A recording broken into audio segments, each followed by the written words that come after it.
Welcome to Ask Dr. Mia, Answers on Dementia Caregiving. I am your pocket geriatrician and memory specialist. When I was helping my mom with her cancer journey, I knew I wanted to be her advocate and her care partner. But I didn't expect to have to rehash old patterns of communication like a teenager. Combining my knowledge as a specialist for older adults and my own experience as a sandwich generation care partner, I am here to empower you to take practical steps to not only care for the older adult in your life, but also take good care of yourself. Welcome. Welcome back to Ask Dr. Mia podcast. I am here today with Dr. Catherine Madison. We are going to talk about what to do as a midlife adult child who may have been dealing with an aging parent with serious illness like dementia, and her new book, Navigating Memory Loss. Dr. Madison is a board certified neurologist who has over 40 years of experience in helping individuals and families understand and manage and to live well with cognitive decline. She is a founding medical director of the Ray Dolby Brain Health Center in San Francisco and joins us today from California. And I know from reading her book that she also has a family history of her mother dealing with Alzheimer's disease. So thank you so much for joining us today, Dr. Madison. Thank you for having me.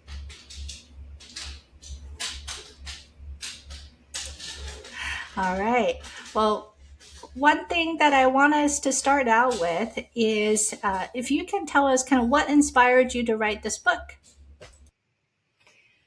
Well, as you mentioned, I lived through my own mother coming down with a dementia. And I'm the youngest of four, but I'm the doctor in the family. So obviously, I was the one who was supposed to take care of things. And as many are familiar with, I was sandwiched between both aging parents working and three small children. So I literally came up with the phrase of walking in the trenches and not knowing if the light coming over my shoulder was the sun or the moon, because you cannot take your eyes off your feet. You have to keep trudging forward. So I became much more interested in dementia related to that experience I had with my mom. And over 20 years ago, there was hardly any place to go for advice. The void was evident. And then later, I was able to take care of a well-known individual, Ray Dolby, who's responsible for the sound system we're all using today. He came down with an Alzheimer's, and I developed a very close relationship with him and his family. And the family was very grateful for the level of care that I gave them. And so we envisioned and then started the Ray Dolby Brain Health Center in San Francisco, California, to give care to not just the individual with a dementia, but the whole family, because dementia is what I call a horizontal illness. It affects the person as well as every other individual who's connected to them. And so by just treating the patients, we're not really helping the problem. In my work over the years, I found myself offering the same bits of advice again and again. And after I left the Dolby Center, because I'm no longer the director there, I left the Dolby Center, and now I work with a large nonprofit called Seniors at Home. And I wanted to try and share those bits of information that were the most valuable. And I thought, well, the best way to do that is to get it out in a book or get it out in video vignettes, because you can't keep giving advice one-on-one. This is the way now to share information that's valuable. Exactly. And that's why I started this podcast. So with that same idea of kind of reaching more than one person in my clinic at a time. And what kind of advice do you wish, you had known earlier in your own journey? Well, what I focus on a lot in my book is the concept of anosognosia. So anosognosia is a medical term describing a neurologic or psychiatric condition where an individual is unaware of their own illness. It results from structural changes in the brain so that our normal self-referential thinking breaks down. And so someone who has a dementia, like when I was in an office and I would be talking to a patient and say, well, how often do you exercise? And the patient would say back to me, I walk 2 miles every day. And the daughter would look astounded and say, Mom, you haven't done that for a year. The patient, she has anosognosia. And so she's lost the ability to cross-reference time in her brain. So in her reality, her walking 1 year ago is equal to her walking yesterday and the day before and the day before. So a lot of my book focuses on you, the family member, the care provider, using that information to more effectively communicate and care for your loved one, also to plan for yourself. Exactly. I think that planning for yourself as the caregiver is the thing that I'm really excited to kind of delve deeper with you today. I know there's one thing that we don't oftentimes talk about is asking the care partner themselves to think about their advanced care planning. What are your thoughts? I think we should all have our advanced care planning in place now. I have 3 daughters, and they have said to me on multiple times, Mom, not everybody's as comfortable talking about death over the dinner table as you are. Um, Yet that's how I am. And I think the more we talk about this, the better. And so I have put together something which is called an addendum to your advanced healthcare directive that is specifically for neurocognitive impairment. And what I've got is really what I consider the short and essential points, because there are many letters. Stanford, for instance, has, a letter to my doctor, and Compassionate Choices has a good directive around dementia. There are lots of different choices, but I like things simple because I think that's more effective in communicating. And so my directive simply states, kind of as an introduction, that if you are reading this because my physician has determined that I have a dementia and I'm no longer able to independently control my life, I want you to understand that I don't necessarily want my life prolonged, as if I'm not controlling it, I don't consider that living. I'm a control freak, and I say, I know that dementia can have significant emotional and financial burdens on a family. And so I ask you to follow my wishes for care as outlined below. And then I list off several things, including no CPR, no feeding tubes, and I don't ever want anyone to coax or cajole me to eat or to feed me. I want hospice involved as soon as possible. And if I come down with an illness, I don't want diagnostic tests or treatment that could be burdensome. I want comfort care. And so our middle daughter, who has been determined the first decision maker, because everybody agrees she'd be willing to pull the plug if needed, every now and then she'll say to me, so Mom, do you really mean if you came down with an infection and you had dementia, you wouldn't want antibiotics? And it's nice we've got this all written down because I can keep saying to her, yes, I really mean that. Now that is changing, as you and I know, because you recently had a podcast about everything from AAIC, and you've had podcasts on the new treatments. And so now, with this knowledge about anosognosia for caregivers, I'm hoping that everybody will understand, number one, you need to make your own decisions widely available to your family and your partners in care. But also, we're coming up with treatments. And so we should all, if we see suspecting changes in ourselves or our loved one, we should really seek out diagnostic treatment, because there are now treatments which are helping, which is new in neurology. Exactly. Yeah. And I think that that is so important. I oftentimes see that the people who are very clear about what they want or don't want, healthcare professionals, we were talking about this before the recording, that something like over 90% of healthcare professionals will not want themselves to undergo CPR, because we have seen what happens when you undergo Yeah. CPR. But most people who are not in healthcare, who are not intimately thinking about death and dying and dementia on a daily basis, like you and I, oftentimes don't really know. I think they don't necessarily know what they want, and they don't know what the future hold. And it does make it really challenging for their loved ones, whether they are surrogate decision makers or power of attorney, to really interpret how that person who is living with memory loss, living with dementia, would want to do.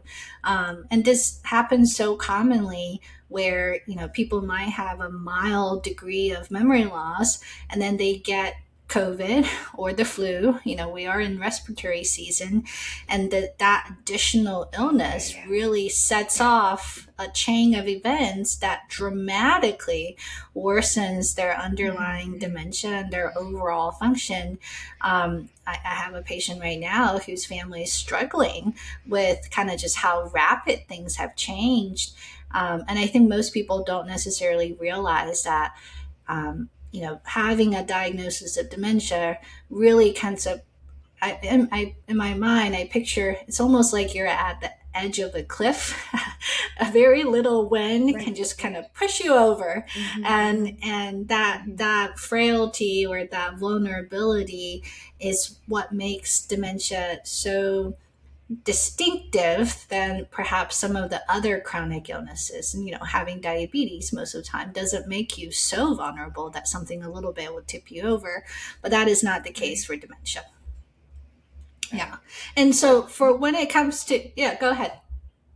well, you touched on a couple things there, and you talked about someone who's got like a mild dementia, then they come down with an illness like a COVID, for instance, and they get really, really sick with it, and they have a hard time coming back if they, well, unfortunately, I'll tell the family it's unlikely they'll ever come back to the level they were before they came down with that illness. And it's related to the illness itself. And as you know, the inflammation that it can trigger in the brain, which can cause more pathology and more damage to the brain. And in addition, we all have cognitive reserve. And so people can manage in a dementia with loss of short term memory, even with some impairment in executive function, yet still maintain reasonable social skills. So they keep up this facade that things are okay. And so then when they get sick and all of those defenses come down, that's when they fall off that cliff. Exactly, exactly. I think our social graces can fool a lot of people a lot, even our family members who Mm-hmm. may not be there every Yes. day. You talk to someone for 5 minutes and they seem okay, but they're actually not okay. And I think that's also another reason why sometimes different family members have such a different interpretation of what's happening. The family that's farther away are almost in disbelief of the family member that is the primary caregiver, in really Right. believing that primary caregiver on how bad things are. And it's not Mm-hmm. uncommon where I see adult children who don't agree with each other about how bad something really is or what the decision next points are. So when it comes to that addendum to the advanced directive, um, is that something that you put in place with a lawyer to get that added, or how does it work? Because I know there are Oh, different states with different laws. right. That's a good question. So I put together my own addendum based on my professional experience and different books, which I read. Um, and then I was able to, after years, convince my husband to sign it because he always equated caring for someone with dementia as love. And it took me many, many years and stories to convince him, no, but if that person doesn't want to live in a dependent state, that changes the equation. So made the directive up. And here in California, you have to have an estate if you own a house in the state of California, or it's going to go through probate. And so, we have a home, and so we set up our estate. And I actually brought it to our estate attorney, and it was very interesting that the attorney didn't see the need for this because he thought that his company pretty much had it covered. So I looked at what this estate planning group, had as their boilerplate. And in their document was the term, you're going to love this, that you would allow only gentle CPR. And right, you're laughing. I was like, what is that? So included in my addendum is no CPR under any circumstances ever. So you get the document. You got to discuss it with your decision makers in your family. The one that I've made up, you sign it yourself and then you have someone witness it. And so then I basically had it included in all of our trust documents. I also, with the trust document, sent it out to all 3 of our daughters, and I did it in an email because, they're all digital. And so I'm like, well, I'm not going to tell you where this paper is filed in the, whatever. Right. Safe, whatever. Yeah. And so I sent it by email, and only the middle daughter replied to me. And her answer was just perfect. She said, kind of morbid, Mom, but thanks. You made her decision. Any future decisions she has to make a lot easier because you're very clear about what you don't want. But she still wants to go over them, but that's good because the important thing is to continue to have conversations. One thing that I bring up in my book is something called Go Wish cards. Have you ever seen those? I have not. What are Go Wish cards? Go Wish is a card set developed by a nonprofit in Berkeley called the CODA Foundation.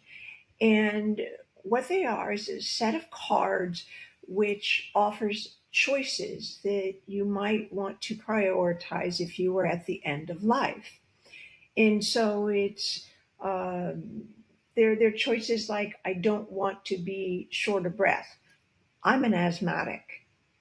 And so that's a number 1 choice for me because that's an absolutely terrifying experience. I want to have my family with me. I want to die in the hospital. I want to die at home. I want to have my financial priorities in order. I want to be able to pray, all sorts of different priorities. And I believe now they sell them as sets of 4. So there's 4 different colors of cards. And so this is like how to start a table conversation. And I have actually done that when people have been guests at our house. To what is important to you at the end of life. So you go through the cards and you sort them into 3 piles. And one pile is what's the most important to me. As I mentioned, not being short of breath goes right into my most important pile. Then you have a middle pile, and having my family with me is kind of middle. I'm not sure if I want them with me or not. And then there's a discard pile. And that one, I am a spiritual and religious person, but I might pray in the discard pile because I hope I've got that all handled before I come to the end. And after you've done that, then everybody compares their list of their top priorities.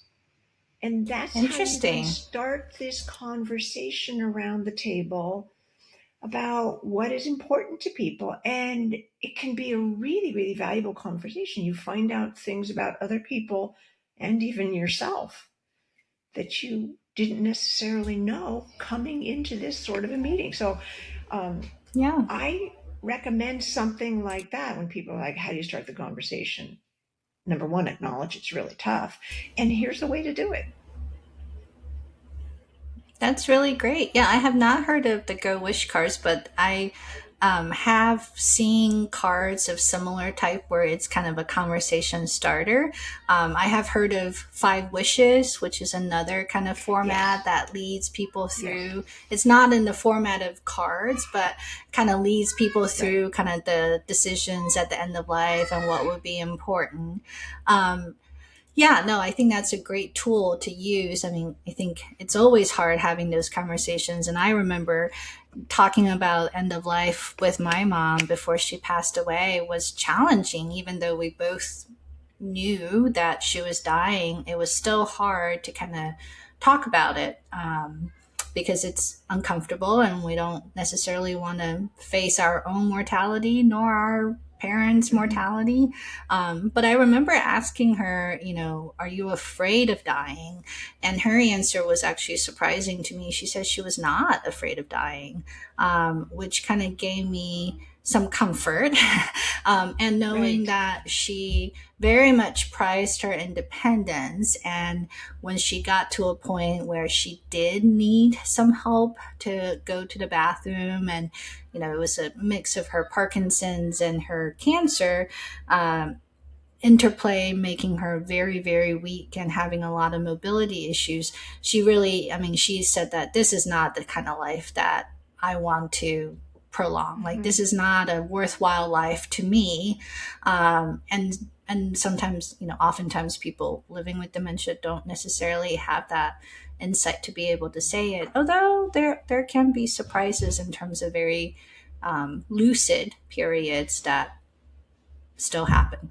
But I want to focus a little bit away from a very end of life and talk about kind of the lifestyle changes or things that you have mentioned in your book for caregivers to focus on, because I think we do have a lot of power in how we want to control our life and our health. What are some things that you typically suggest to your patients, to your caregivers? Well, after we've had the discussion about them making their own plans and documenting that well, I talk with people about the lifestyle interventions which research continually supports will keep our brain healthier. It may not necessarily prevent dementia, but if it kicks that condition 3 or 5 years down the road, oh my goodness, that's worth the investment. So I believe in just that multi-pronged approach, which has also been supported by research in terms of a healthy diet, physical exercise. The standard recommendation is 150 minutes of an activity each day. Keeping your brain stimulated. Our brains are hardwired to seek out novelty, and they kind of need that sort of stimulation. So keeping your brain stimulated, for exercise, I oftentimes recommend dance because it's got both the social side of it for stimulation and it's physically active, and so I think that's a real good strategy. Looking at your over-the-counter medications, understanding that maybe even a third, I've heard it said that up to a third of medications seniors take can have cognitive side effects, adverse cognitive side effects. So it's important to look through your medications. It's extremely important to get a good night's sleep. Our sleep is not a passive process. We now understand that during our sleep, we consolidate memories during the day. So even if you take young, healthy people, and that's been done over at UC Berkeley, where they take healthy students and they deprive them of sleep, and the ones who stay up all night cramming consistently perform more poorly on the test the next day than the ones that got a good night's sleep. So the sleep becomes more important to us as we age. And then the new research about the glymphatic drainage system in the brain actually draining toxins from our brain during our deep stages of sleep. So emphasizing sleep for all of us, I think, is really, really important. I know you've talked a bit about diet, and I actually worked with Dr.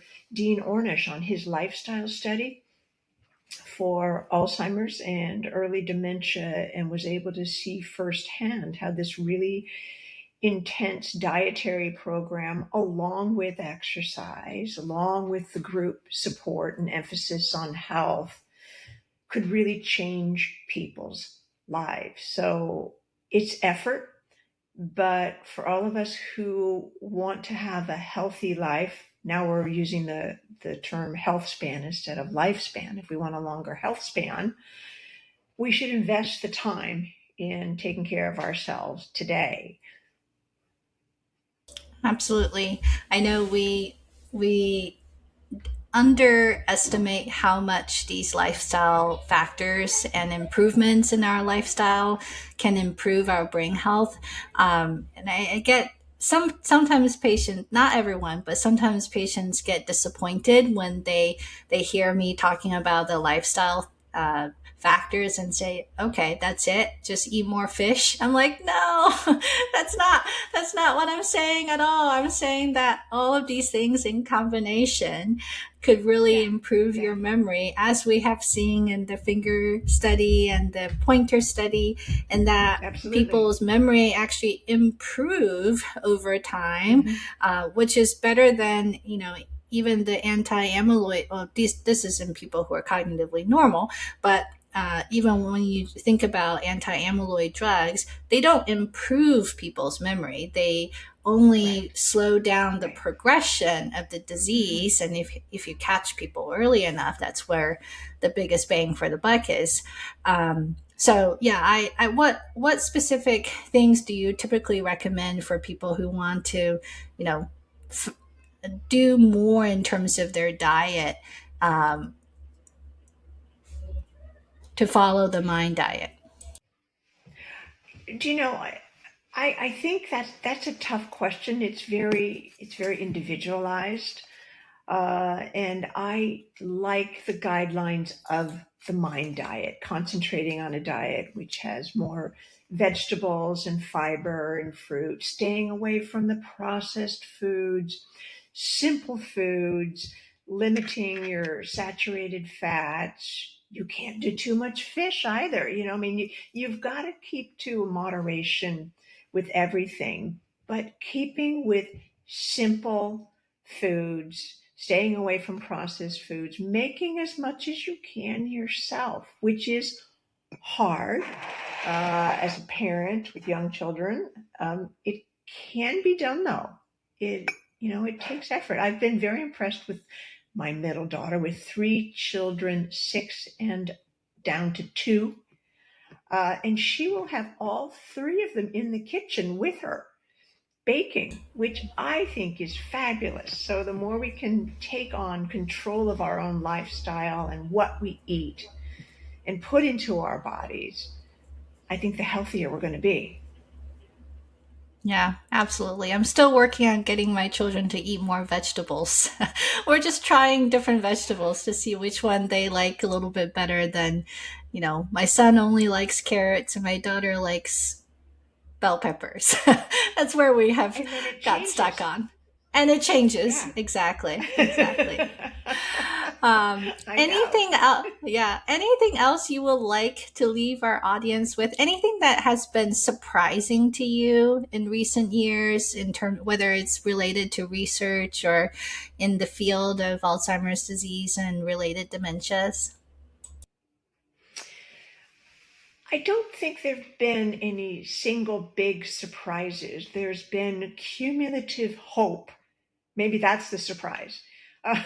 Because it is every single time I go to AAIC, either in person or virtually. I kind of like the virtual too.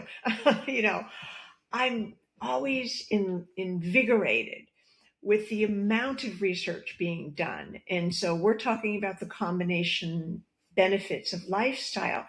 It's wonderful to see where they're doing combination in the treatments as well. And it looks like in combination, they're finding that treatments will have a cumulative benefit for individuals.